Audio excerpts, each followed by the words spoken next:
Thank you.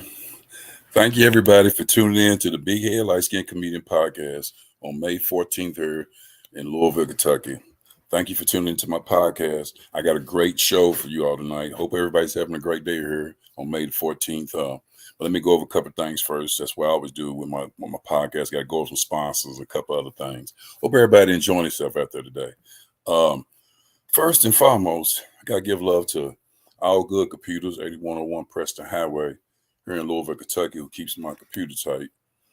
I also got to give love to the Smile Center, my dentist, 7405 New LaGrange Road here in Louisville, Kentucky.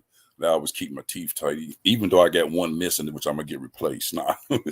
But I got to give them love. And also, too, I got one or two other sponsors tonight. Got to give love to 21st Amendment Club. They got something going on tonight. Make sure you support them at 1481 South Shelby Street here in Louisville, Kentucky. I think they got a nice live band there tonight with $5 or $10 cover charge. Go down there and support them at 21st Amendment. And with Ed Smith being a promoter down there, got to give him love. Also, too, I just want to give love to somebody who's an author here in Louisville, Kentucky. She always supports my podcast and different things. Give love to Tab T. Yeah, I see you, Tab T. Man, Part 2. She got a lot of urban love stories. She had one come out here just recently. Y'all make sure y'all go get that book and support her because she's doing some things with her book, and she's a great author. Much love to what you're doing. I see you. So also, too, but I got a great show tonight, and I'm really excited about my show. I'm always excited about my podcast, but I'm really excited tonight because I got a great person to be part of my podcast tonight. I'm very happy about that. Also, too, being the month of May, it's Mental Health Month. Make sure whatever you do, support somebody with mental health. I know if you don't, if you ain't got somebody related with mental health, you got to know somebody with mental health or whatever. But please support that. That is big in what we're going through here in 2022, especially after COVID in the year 2020. We have to support people with mental health. People walk around with mental health. Some people don't even know they need to be in mental health. So please support that cause. And we're going to talk a little bit more about that too on the podcast. Okay.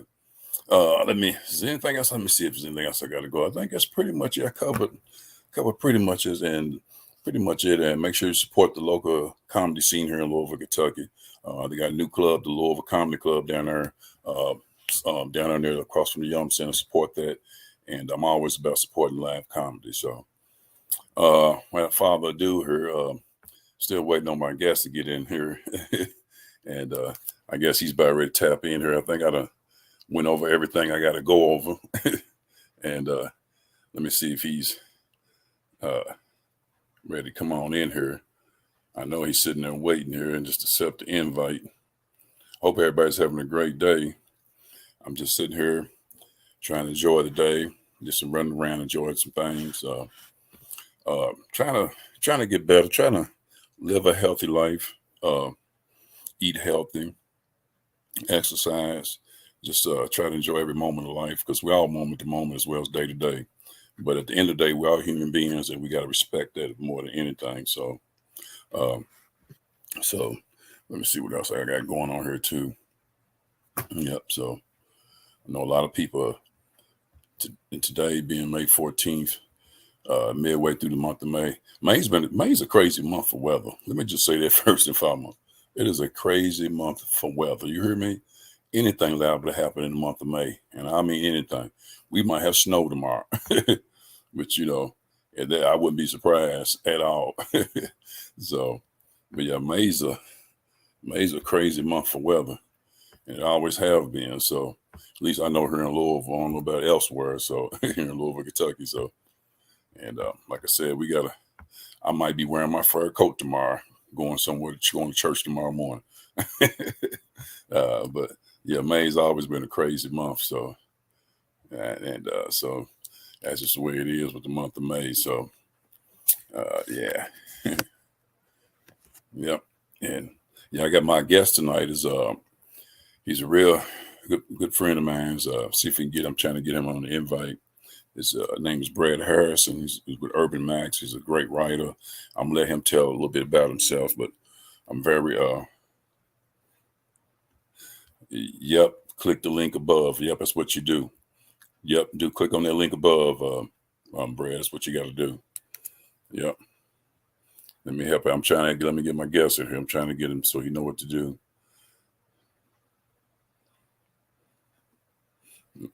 Yep. So yeah, I'm just got to get him in here. A lot of times I have a problem getting my guests in because first time they linked up with me doing my podcast. Let me see here. Hold on just one second, y'all. Click.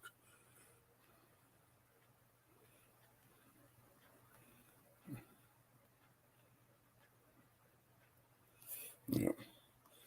So, but yeah, I'm just trying to get him in here. So while he's trying to figure that out, just trying to, like I said, enjoy the day. Hope everybody's enjoying themselves out there on social media as well. So much going on in the world. We're going to talk about a lot of different things tonight. I got a lot of different subjects and topics to talk about tonight. Like I said, I hope everybody's having a great evening. Just trying to get my guests in here. Let me see if I can do this right here. Get them in. Okay, let me do this here for a second. There we go. Let me get them in. Trying to get them in here. Yeah. So, yeah. Let me see. There. Go back. There we go. Go back. Okay, here we go.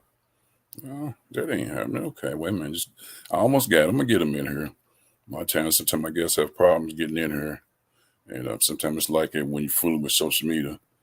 Let me send it to them again here, because I know a lot of times my guests have problems getting in, and that's just part of doing a podcast. Sometimes you guys have problems getting in here and everything. So yeah, so gotta enjoy life. Seem like you really do, because so many things are happening in life, and we're all moment to moment. So you really do have to enjoy life, because anything can happen at any time. So let me see here. Okay, go back. Go back. Yeah. Okay. Yeah, I'm just waiting on him. He said he's not seeing it right. Okay. I'm going to have to send this him to another way. Send him. Invite to chat message. Okay. Okay, he's in now. Here he is. Yeah, like I said, he's a writer for Urban Max, and I'm going to let him explain his own self to you. Y'all give it up for my good friend, the one and only Mr. Brad Harrison. Man, what's going on, Brad? What's going on, man? My apologies, man. I'm trying to get in on my laptop. It wouldn't let me in, so I had to grab my phone. Yeah, you all right. I said, man, he must be having some problems getting in here. Yeah. Help him out here, because what's going on, man? Let me click my volume up on my computer. There we go. Yeah, so good to see you, man. Look good. Man, I done already started a little bit. I told people a little bit about you, but the way I work on my podcast is I want to say to people there's no right or wrong.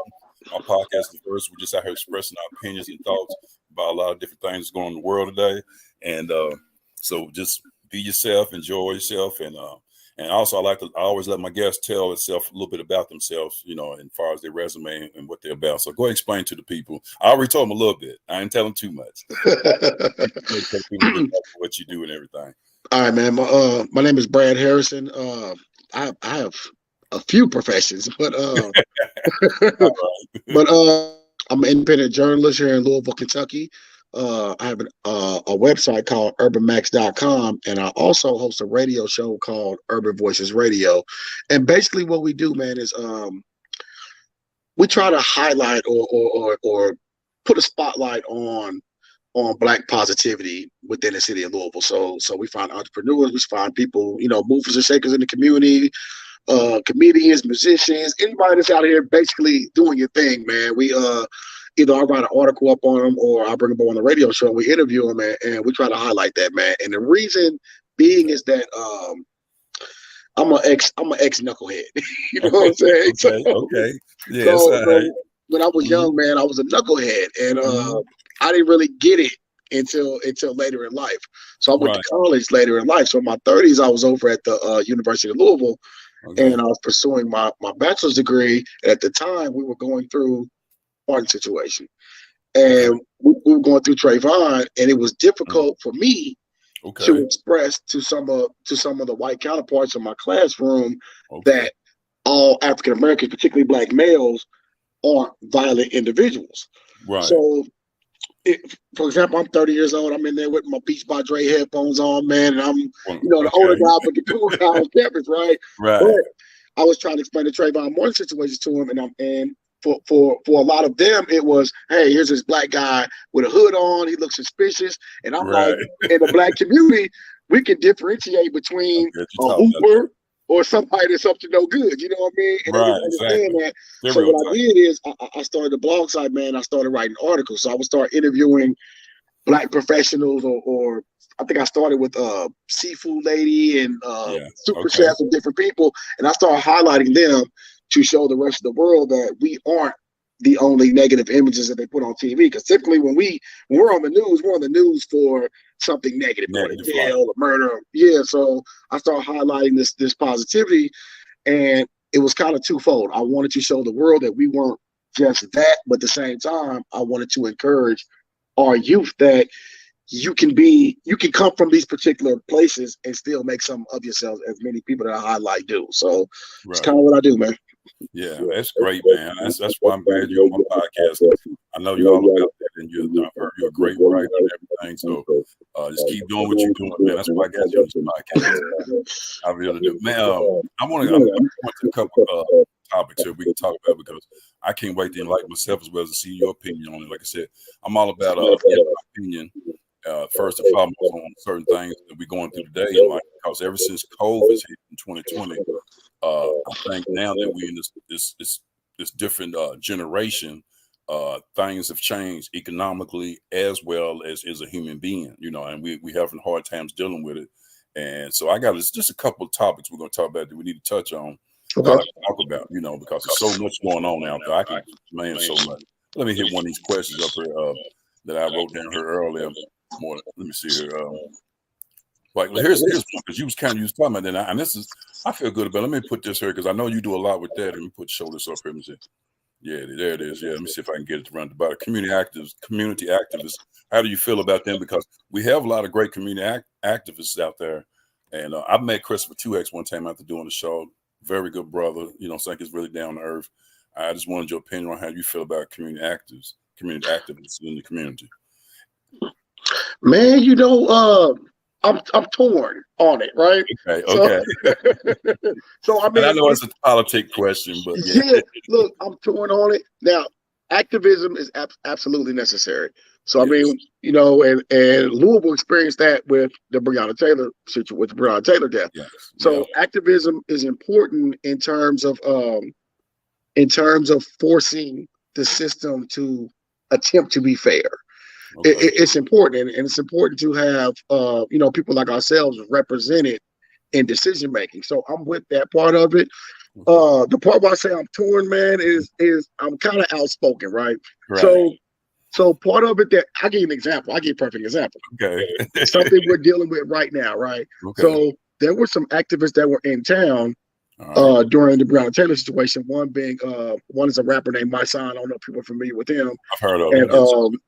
And he was with Tamika Mallory. Okay. So they did great work here in the city of Louisville as far as the Breonna Taylor situation and putting pressure on the city government. Right. Okay, well, now we have the Young Thug situation, right? So we have, for those who don't know, Young Thug is a rapper. He was arrested last week. Well, I think 28 members of his crew were arrested. They're accused of racketeering or whatever, right? So we had My Son. We were on Instagram, and him were kind of going back and forth. Okay. And he had an issue with the black district attorney in Atlanta for pursuing charges against YSL. Yeah, and I feel differently. So I'm like, look, it's important that we stand up for ourselves, but at the same time, we have to have accountability when we're wrong. And this was a black woman that's a DA. And we can't just be anti-system. You know what I mean? So she's doing her job. I'm like, look, man, these brothers are accused of going back and forth with another rapper. I think it was YFN Lucci or something like that. But they're going back and forth with another crew.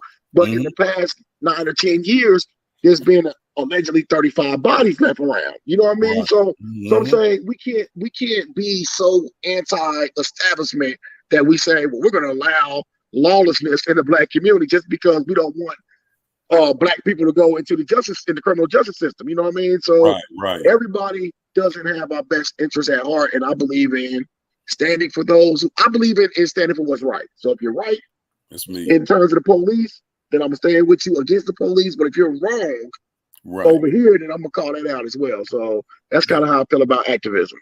Yeah, I mean, that's great. You had some great points, or great valid points that you really did, Brad.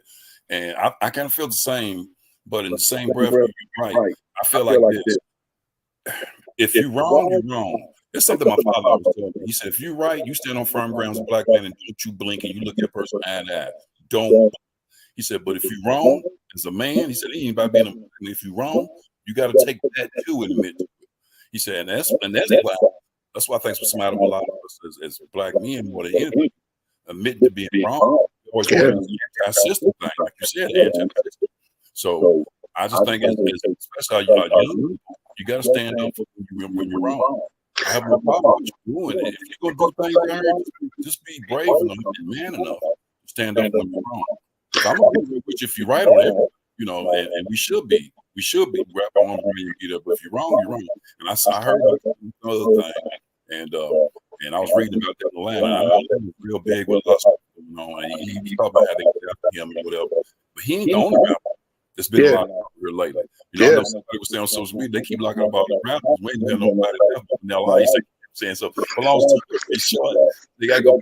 You rappers, y'all can be rappers, but it don't mean you have to always be in trouble light. They feel like they're in trouble light in order to excel their sales of who they are on record, just being part of a rap. I get that.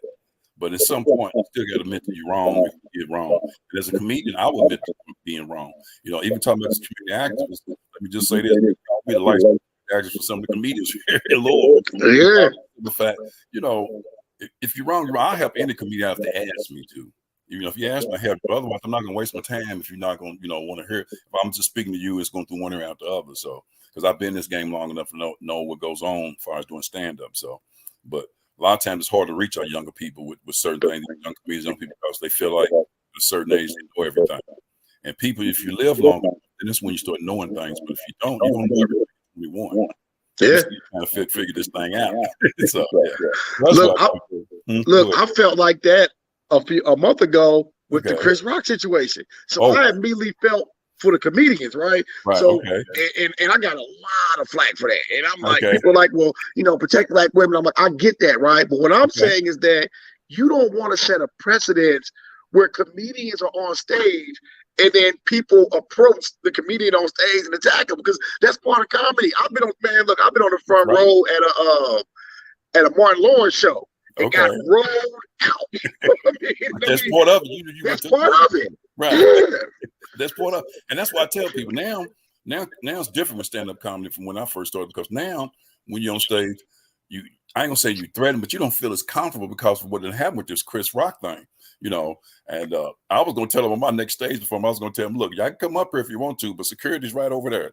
And the only way you're gonna stop security is if you happen to throw a donut or a steak and he's gotta make a decision not to come up here. But other than that, he's gonna come up here and get you together. Plus, you come up on this stage, don't let this light skin complexion fool you, okay?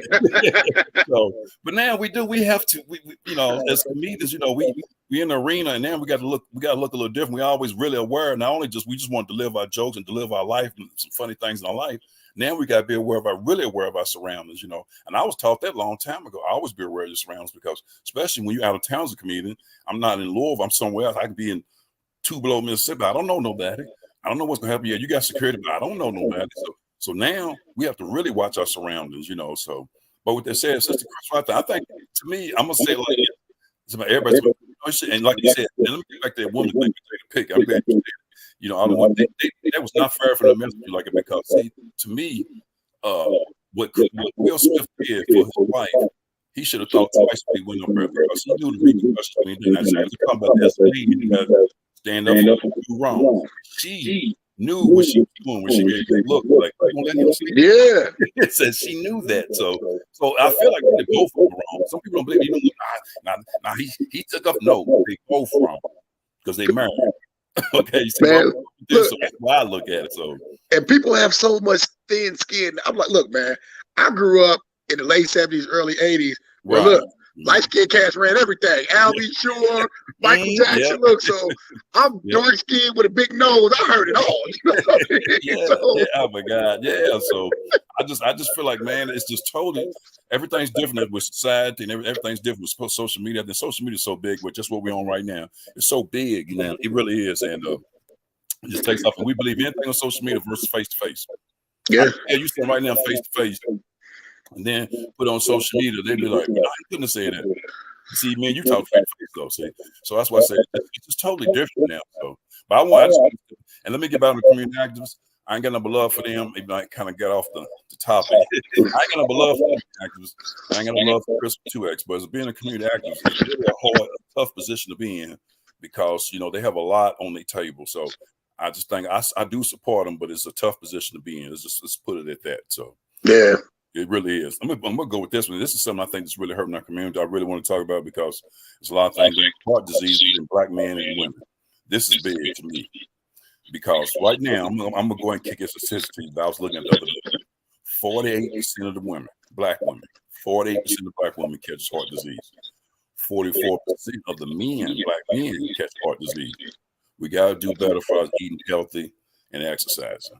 I always put my page hashtag wealth, especially when I'm working out.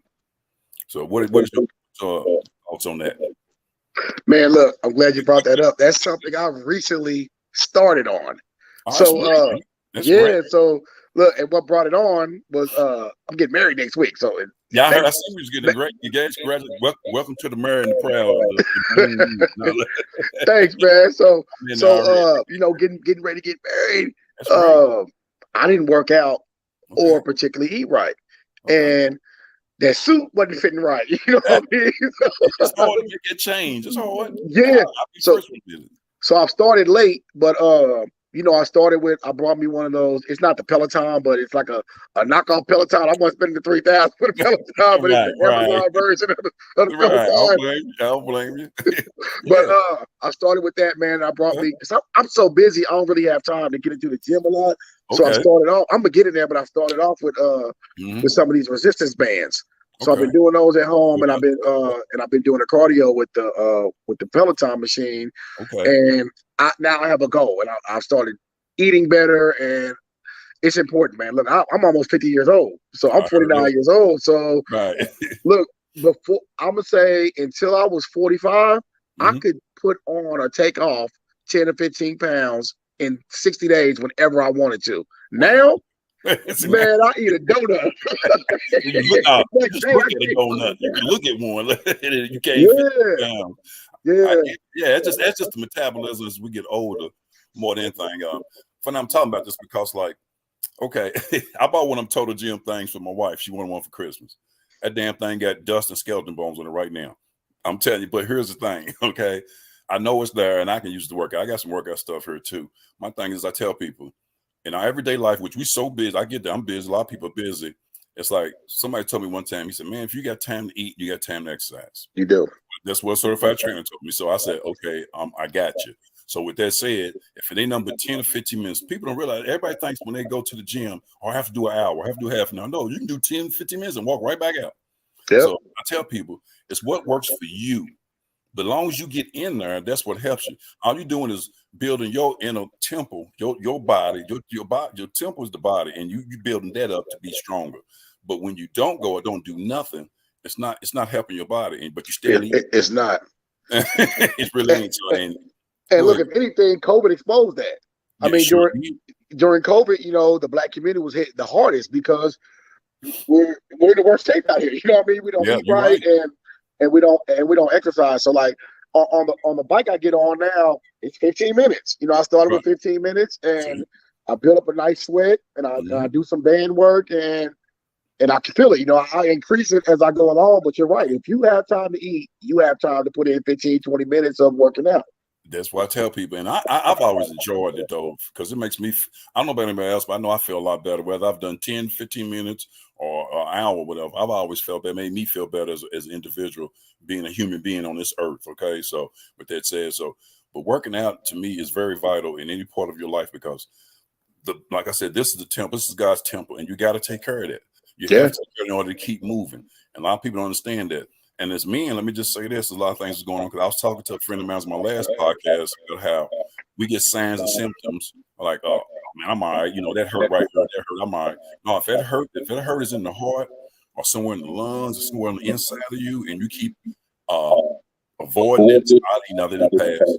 One day it may catch up, but it may not pass. You may not wake up. So address it and go to the doctor. Because as men, we don't have time to go to the doctor and providers out here for our family or whoever, so you have to address it because you have to have your health in order to go be a provider. Yeah. People have to understand, Hey, look, and going into marriage helps because makes sure you get to the doctor.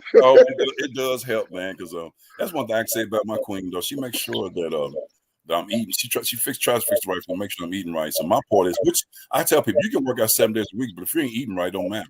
So long story short, you got to make sure you eat right first and foremost, and then get the workout going more than anything. And most time, queens are going to help you with that. They're going to tell you, hey, you ain't supposed to eat that donut.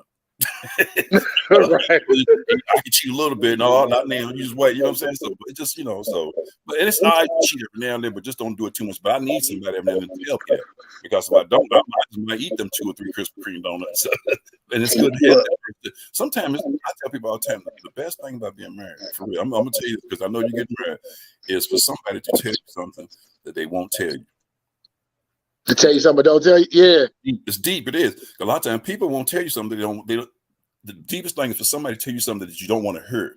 Yeah, you need to hear it, and after you hear it, and then you apply yourself to, you like, you know what? I needed that. I needed to hear that. I needed to do that, and it's a beautiful thing. It really is. So, but it's just hard accepting it. I can accept my wrongs and address it and be who I am, but there are a lot of people who cannot.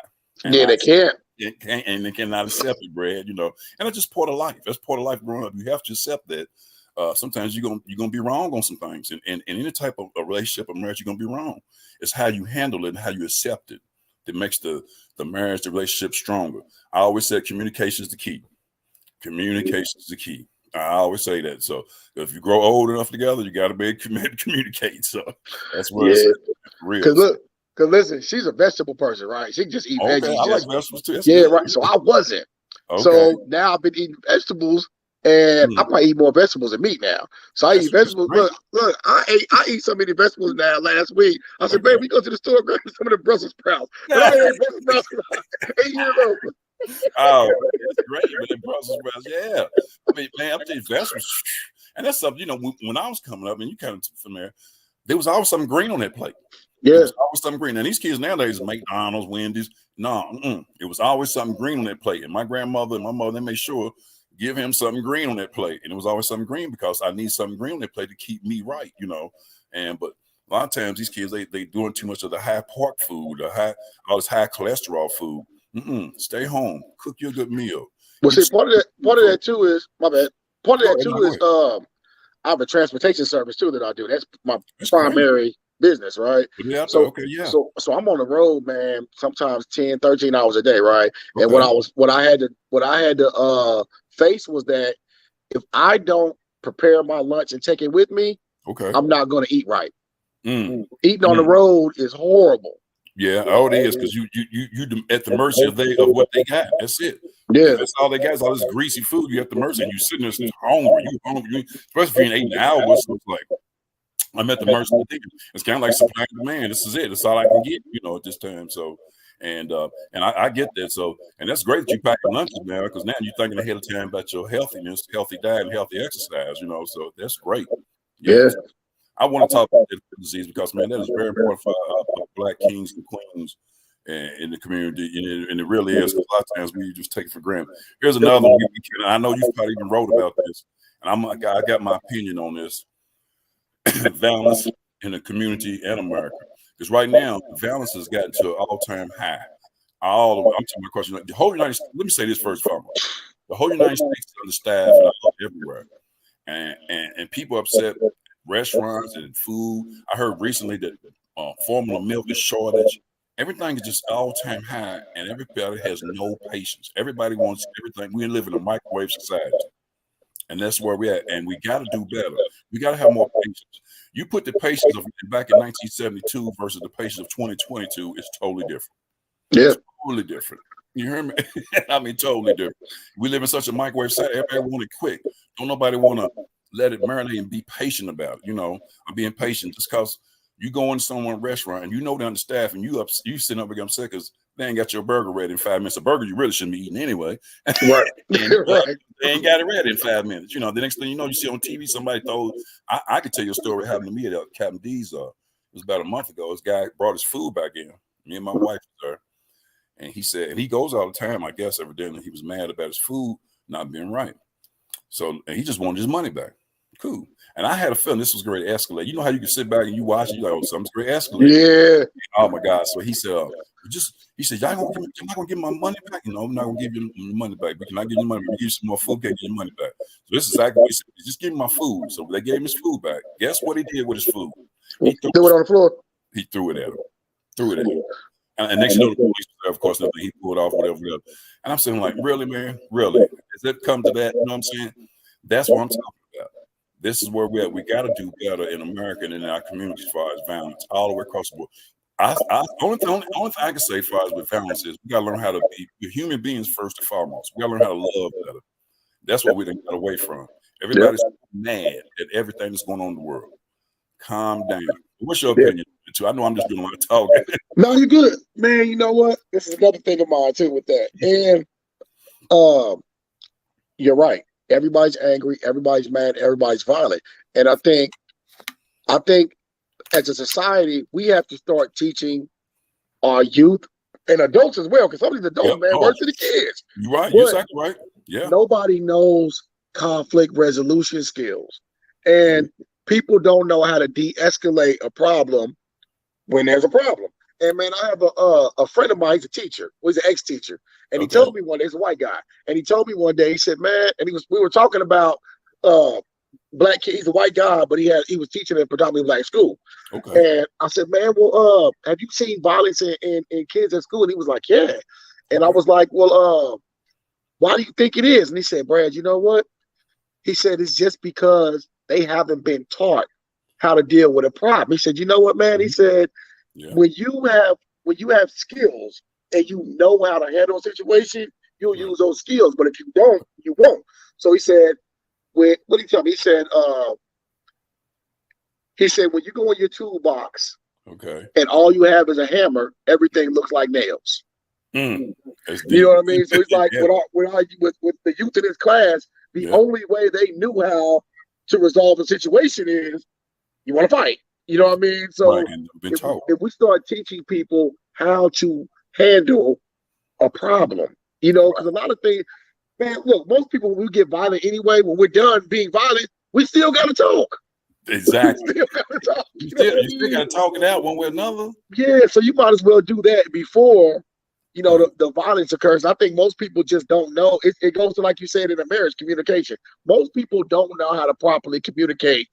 If you've been wronged, you don't know how to communicate without being violent or what's deemed as aggressive, I want to say, Yeah, you're right. So I think that's a big thing. And then social media kind of compounds the issue because people are so used to saying whatever they want over social media that now you see, like we saw Mike Tyson a couple of weeks ago.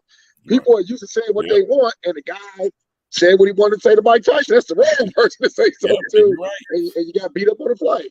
Yeah, and it's like he was antagonizing Mike Tyson. That was so wrong, and I was 100% behind Mike Tyson. Yeah, it's like he was trying to entice Mike Tyson, and I think too, by having an open forum on social media, people think because you have open forum on social media, you get an open forum with a person in person, and it don't work like that.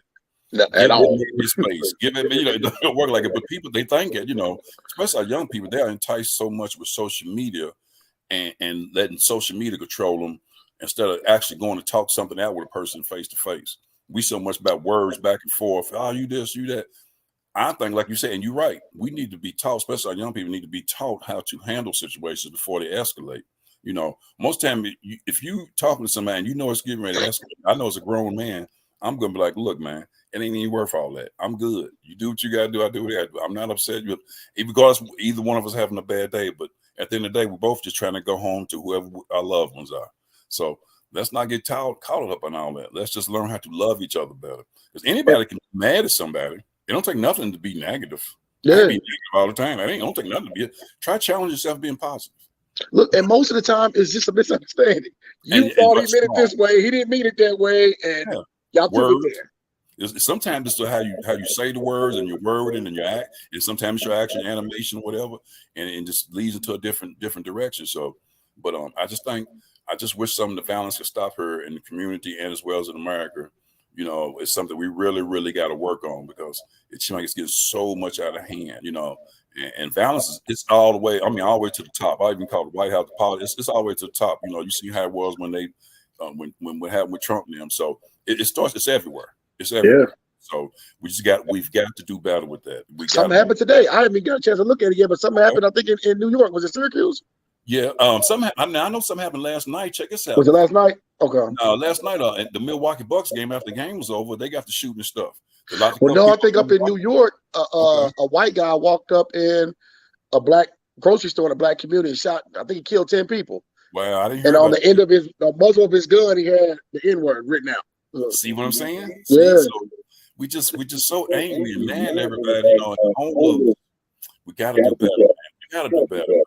We got, and I don't know that, but I do know we got to do better. I can tell you that. So, okay, let me go into this. We got to do better, man. And here's one I put on my buddy last podcast because I felt like it was really important too. Let me see if I get it right. Here today, gone tomorrow. And I put money, love, and life. I'm talking in general. We take this for granted because one day you're here, and the next day you're gone. Money, love, and life. They're the most three important things. It's the reason why we provide is we try to get love and we try to get life. They all go hand in hand together. You know. They do, man. Hey, look, they do. You know, right? All three here today, gone. Money can be here today, gone tomorrow. Love can be here today, gone tomorrow. Life. Hey, and I'll go in order. I'll start with money. Okay. It's deep. Financial literacy needs to be an issue. I think it needs to be taught more in schools. Right. But in our society, in a capitalistic society, money has its importance, but it shouldn't be everything. But it does have its importance. Oh yeah, it definitely does. Love. Mm-hmm. Love. Those two go together, man. Love and life. Yes. Because we never know when it's our time. We never know when it's our time. Like, you know, we can get off this podcast, you know what I mean? And that's it. And if you don't get another chance to, you don't get a second chance to show someone how much you love them or how much you appreciate them.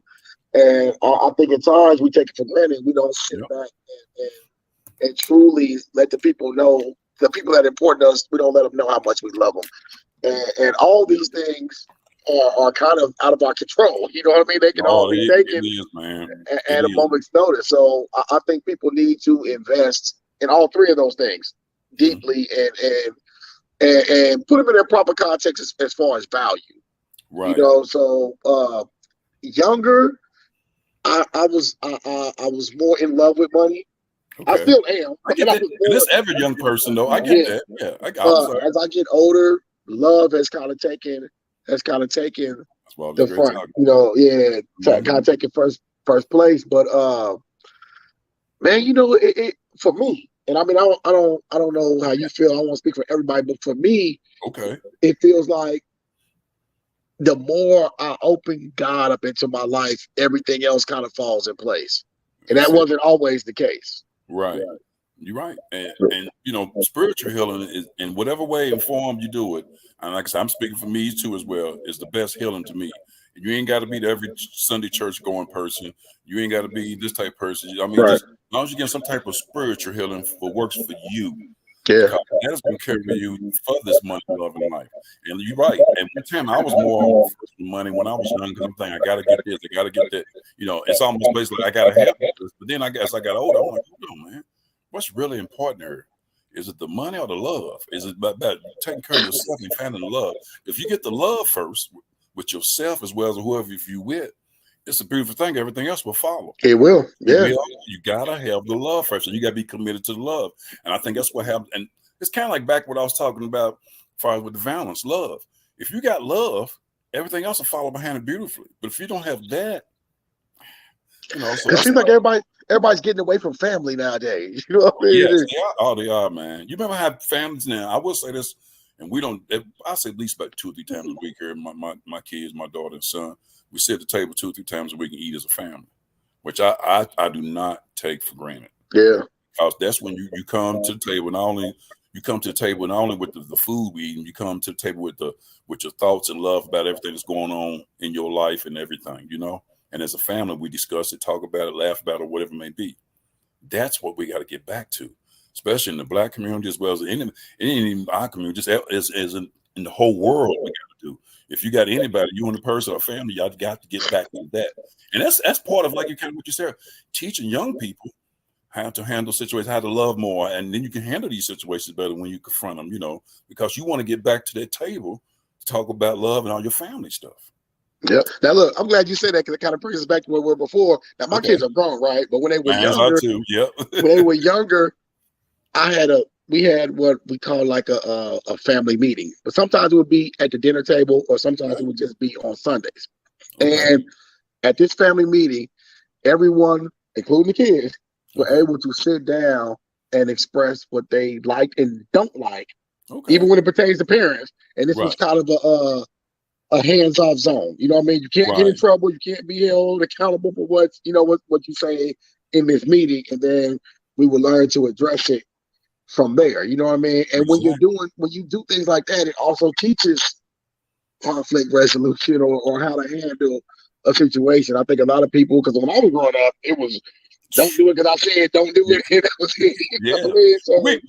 I think too, because not only our parents, whoever was watching us, whoever brought us up, they put the fear of God in us. So we thought twice about doing some stuff sometimes, you know, whoever was bringing us up, you know, so you think, oh, I bet not, I know it's going to be some repercussions if I do this, you know what I'm saying? You at least thought about that. Nowadays, they don't even think about that because it's not, like you said, back, it's not taught, it's not there. It's not implementing them, you know, implement them to think about that, you know, and like you said, coming to the table, that's a beautiful thing because like I told my son, I always tell my son, I said, man, look here, you can talk to daddy about anything. And when I say anything, I mean anything. I say, because guess what?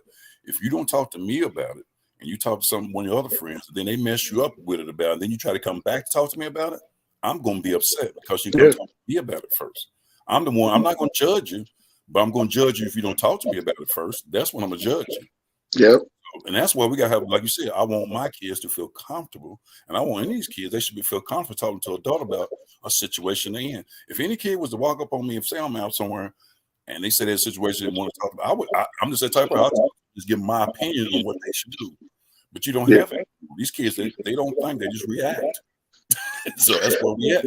Look, see, I'm dealing with it again now because my fiance, she has a son, he's a teenager. Okay. So I mean, and you know, he lives in the house with us, and it feels good for me because now I'm even older than when I was, you know, with my kids, and I know some of the mistakes I made and some of the things I didn't do right, so I can sit down and talk to him, and he's receptive.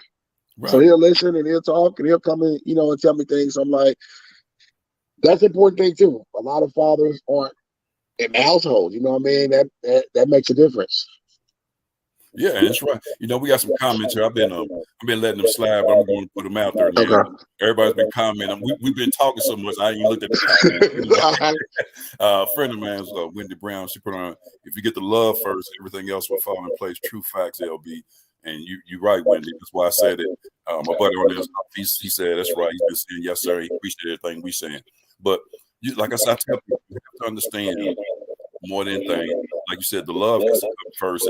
And if you got an open book when it comes to your family communication, open book with each other, you're great as a family.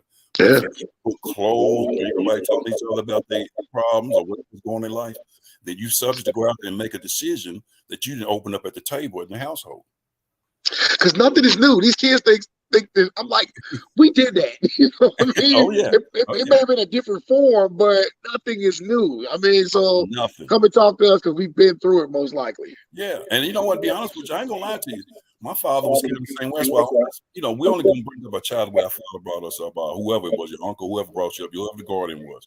And that was one thing he always said to me. He said, look, he introduced me to a lot of things. He said, I want to have an open relationship with you as far as father-son. You should be able to come talk to me about anything, and I will not judge you. And that's what I do the same way with my son, because I don't want him to feel like he'd be like, "Well, Daddy don't understand. He's old. He don't understand this, and that." No, I don't want him to say that. I want him to say, I can talk to my father about this, and that's a beautiful communication. Communication there is key to everything. So. Yeah, but I just want to talk about that because that is big. Here today, gone tomorrow, and money, love, and money. Let me just say this on money. I was just talking about that the other day, and it's kind of what Denzel Washington said, and I love Denzel Washington, especially when that man speaks because he be dropping some gems. He really do. He does. Hey, more so here lately, hasn't he? I'm like, yeah. Since he's getting older, I didn't know Denzel was. I didn't look at Denzel like that. Yeah, Denzel be dropping. He said, "I'm just gonna let you know." He said, "I ain't seen no U-Haul behind the house yet." He said, "I ain't seen not one U-Haul behind the house. I'm speaking in general for money." He said, "I ain't seen it yet." He said, I just want their body. So I get it. You know what I'm saying? Yeah. I get it. So, but yeah, I'm gonna go into a little more here. But yeah, I just, man, that is just such a deep topic here. I mean, it really is. What was I ready going to here? Yeah, so we kind of talked about, but the one thing I want to talk about, what was it that? Hold on, I gotta find it.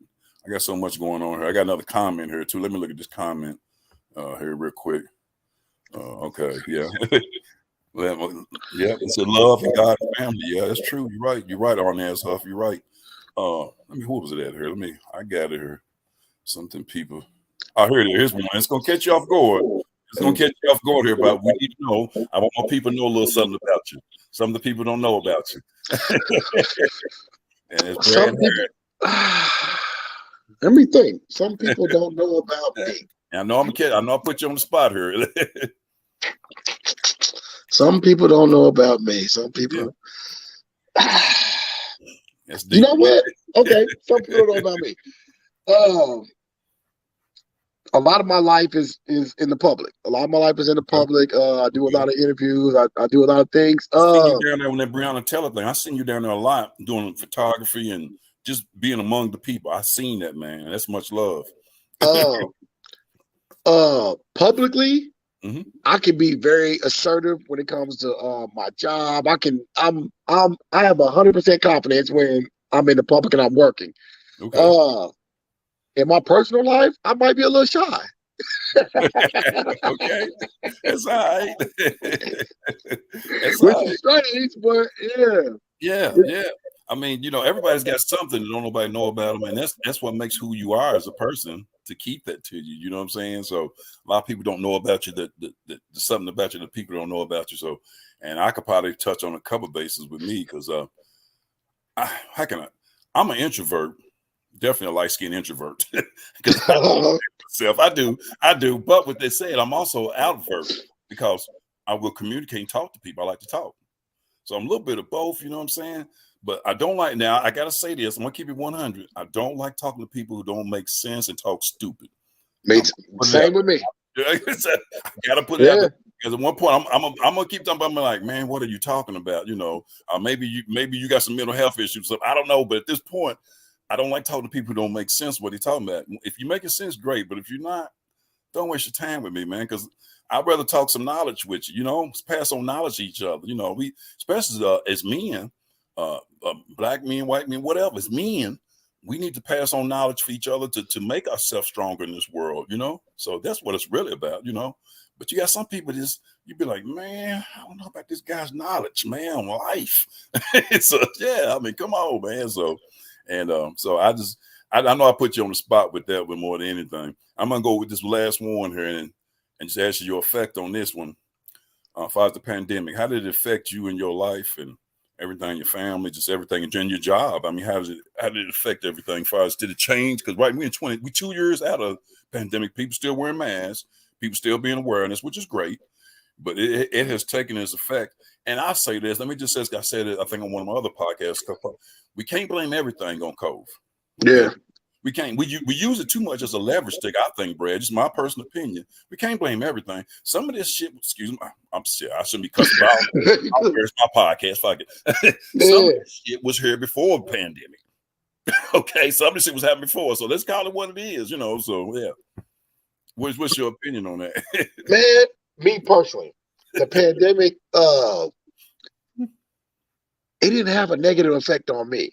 Okay. And I don't want to say that because I've seen people that have been completely devastated by the pandemic.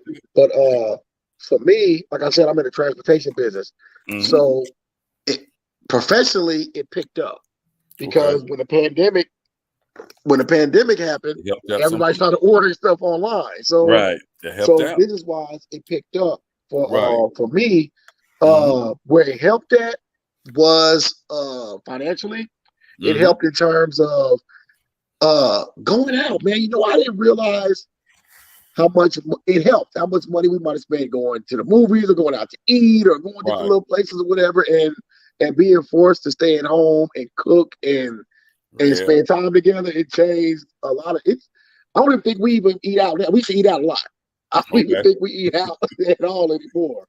So, but it helped on that. It helped. I don't know, man. It helped us. It helped us. Yeah. You know what I mean? But I had a family member that well, my daughter, her grandfather, he caught COVID, and he caught COVID, man, like at not real old, maybe I only think he's 60, maybe 59, and he got COVID, and he was one of those people that completely healthy, no pre-existing conditions, and immediately he was on a ventilator for like 6 months, had strokes, they thought they were losing him, and up to that point, that kind of, I guess, maybe that opened my eyes because I was one of those people like, I ain't worried about no pandemic stuff, ain't bothering me, whatever. But certain people, it hit them hard, you know. So, but but in our personal life, it kind of look. Well, we got engaged. We got engaged at the beginning of the pandemic. So we got engaged at the beginning of the pandemic, and then we had a wedding to pay for. You know what I mean? Expensive, right? So we were able to stay home and save. Save and get that wedding knocked out, you know. So so it kind of helped us, man. But it also brought attention to being healthy because I was one of those people that throughout the pandemic, I wasn't critical. Well, yes, I was, but I was critical. Bro, look, I was critical in an aspect of this. I get it that prior to the vaccine, we're waiting on this vaccine, right? And I get it. We're waiting on the vaccine. My issue was, all I kept hearing the public health officials saying was that 98% of the people will be fine if you catch COVID, right? But high risk were people that were overweight or had everything seemed to be conditions that you could improve. So I was like, why, when we didn't have this vaccine, why aren't they pushing now for people to start eating healthier, start losing some of that weight? You know what I mean? Start exercising, whatever. These are the people that are a high risk category. I'm like, we didn't hear that from, you know, I'm not saying don't take anything for it or don't take the vaccine. I'm just saying that at the same time, it should be a wake-up call from the government to start. America is unhealthy.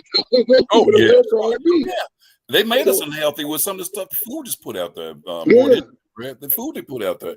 So I just felt like they could have started with the messaging of, even if it was a public service campaign of walk up the stairs a couple times a day instead of taking the elevator. Or they did all that with wash your hands, count to 20.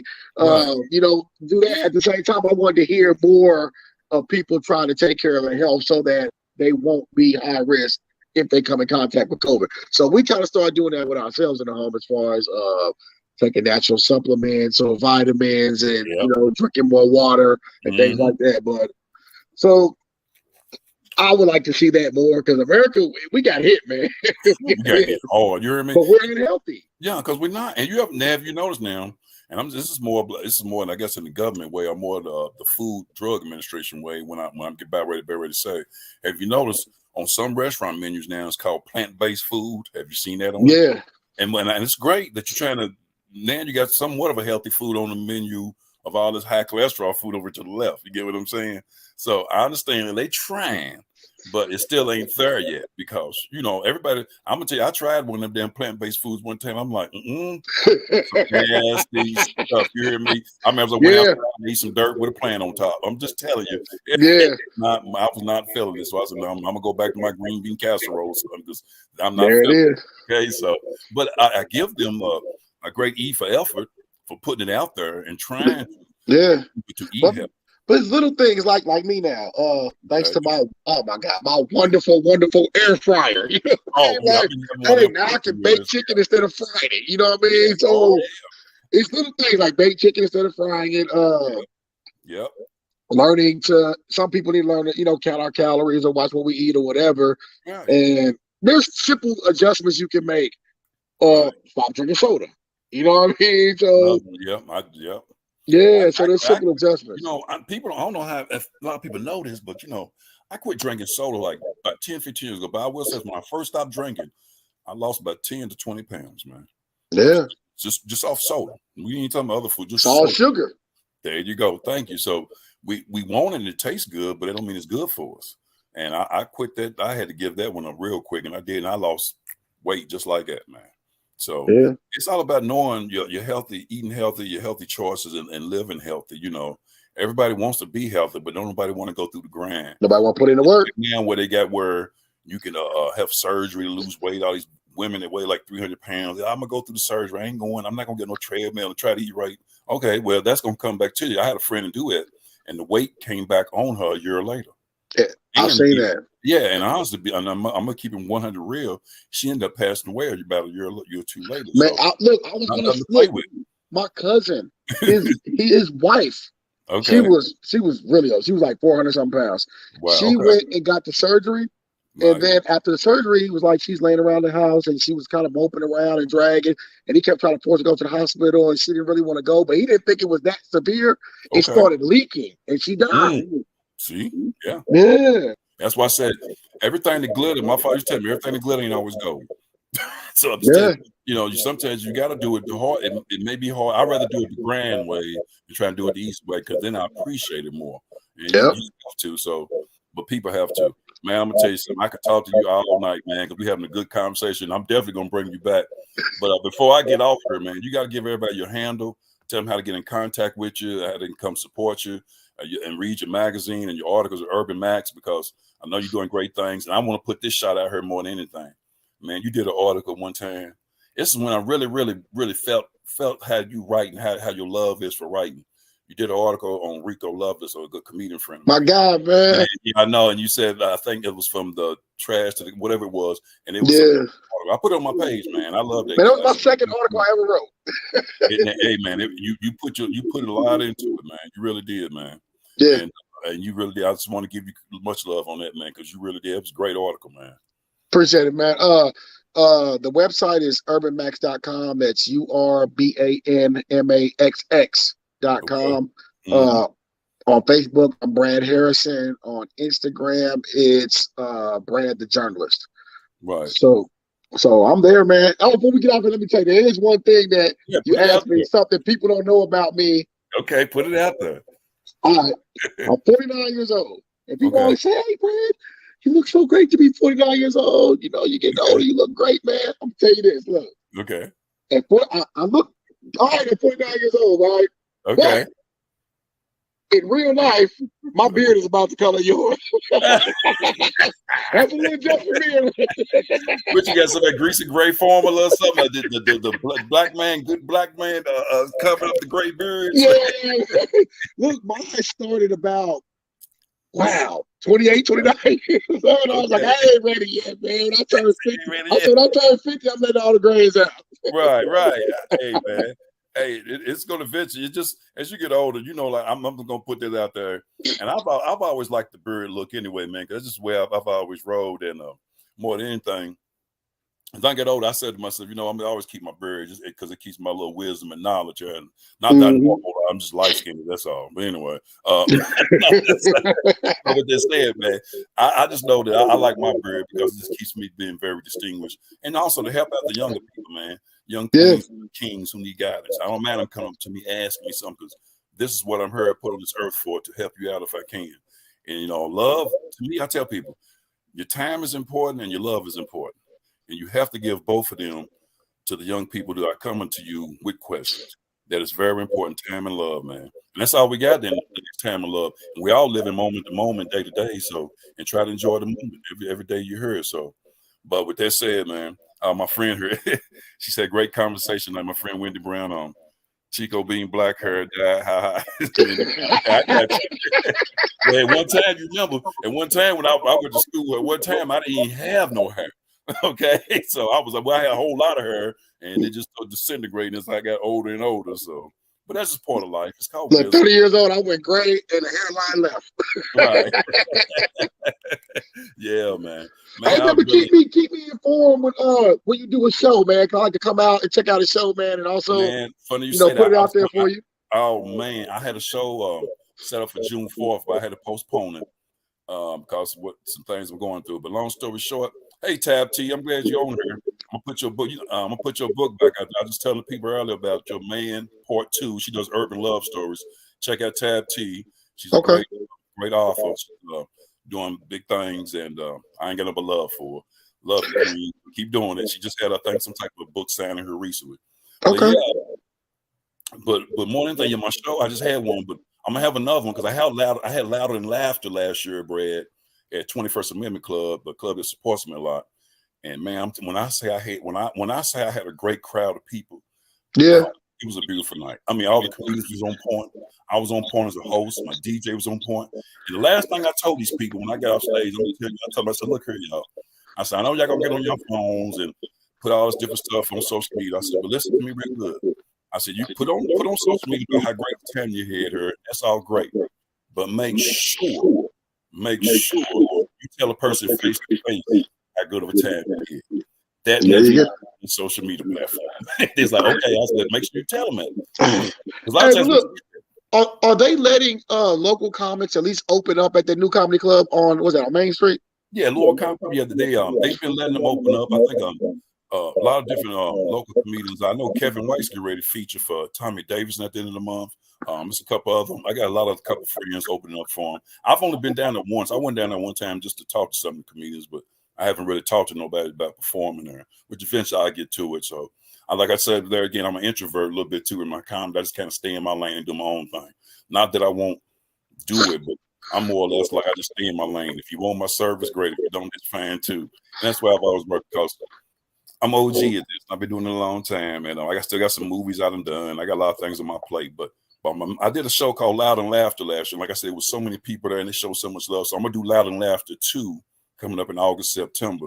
I'm definitely gonna invite you because I want invite me, man. But look, we need to talk behind the scenes too because I have some ideas I've been thinking about for some comedy shows. So we'll talk about it though. We're definitely going to talk behind the scenes for sure. But on that note, man, I really enjoyed you, man.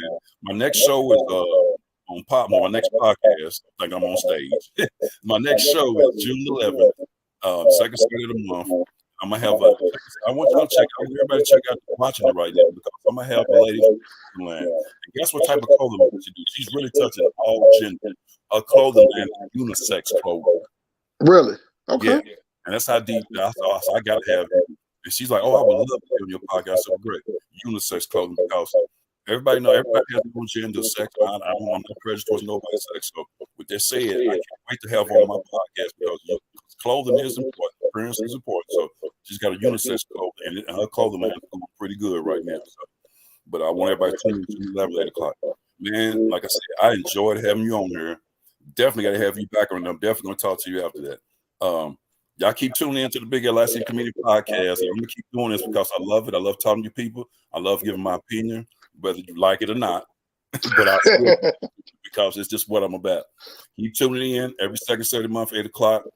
Make sure you follow him at Urban Max, Brad Harrison. He's doing great things. And you said your transportation company too, right? Yep. Yep. So you put that out there already too. Okay. So people can get with you on that. And y'all just follow him. And he's got a lot of great things going on. I want to thank everybody for tuning in. Thank you, Tab T. She said we always have fun at your show. I appreciate it coming out to my comedy show. Yes, we do. We have fun in my show. That's what I'm about. Because I tell people, I love people. I want people to come out and have a good time. Leave all your problems at home. Come out and laugh. I want you to forget about them problems for an hour and a half, and just laugh. Leave them problems at home. Leave them at the door. Because when you come to my show, you're going to laugh. That's all I want you to do. That's the best thing for the soul. So with that said, I keep tuning in to the BHLC Community Podcast. I love y'all. Thank you, Brad Harrison, again for being my guest. I see y'all June 11th, and enjoy your night. Make sure, if you don't know about this, health is wealth. Just remember that your health is your wealth. So much love to you. Much love, man. Thanks, man. And say hi to that queen too, man. I absolutely will. Okay, appreciate you, man. Man, appreciate you. Good night, y'all. Thank you for being a guest, man. Thank you.